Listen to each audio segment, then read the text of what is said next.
self-serve? So we can enter direct you too. Oh, There's absolutely. a credit shop there.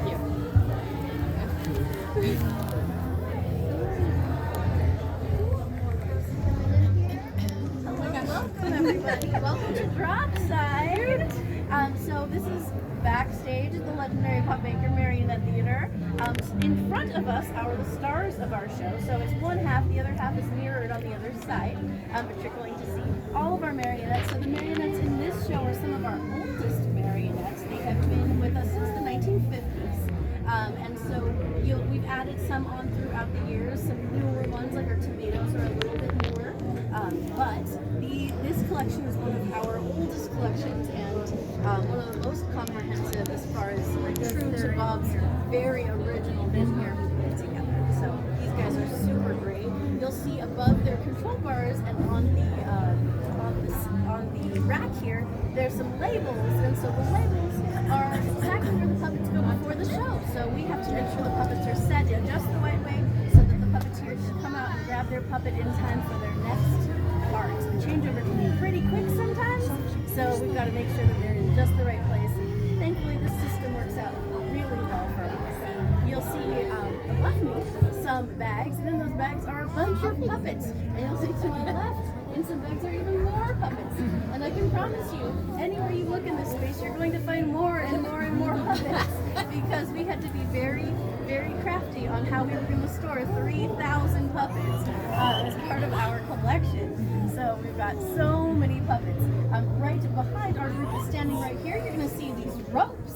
And so these ropes are connected to our fly gallery. So if you look to my left and above, you'll see the side of where we operate all of our drops. And so those come up and down during the show to help us set the stage and the scene of Bob's numbers.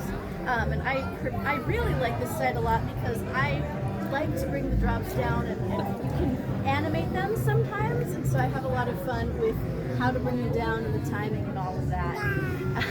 We also have our monitor over here. The monitor is special. It's really special because it's kind of high tech for us. We're able to see the show. Our lead puppeteers are able to gauge how the other puppeteers are doing, making sure everybody knows they're blocking. But also, as you saw, we have a lot of interactive parts where we visit people a lot during our shows. And so the monitor is really important to us because we are able to see the audience and make sure that certain engagement, we need to up the engagement maybe from one side of the stage or another person, or maybe ramp it down a little bit for somebody who might be grabbing a little bit too much. So the monitor is really, really great for us.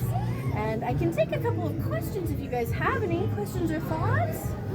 Anybody? So are you speaking to one another? We can't hear it. Is it? I'm sorry? Are you speaking to all the puppeteers? Like if there are some issues or something? Oh yes. After every meeting we have, after every show we have a little meeting. We call it a Wizness meeting because our mascot is the Wizard of Fantasy. And so we have a little meeting and we definitely review every time we have a show on what to correct or what was great. Yeah. Yes. What's the history of this particular theater? So this building was built in 1923, just like Disney. And it was originally a single screen and vaudeville theater.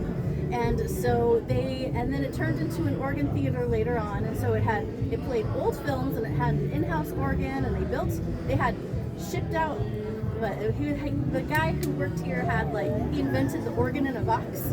So he had his sales business in the front and he would ship them out all across the country. He's actually really famous for it. And then it was a Korean church for about 30 or 40 years.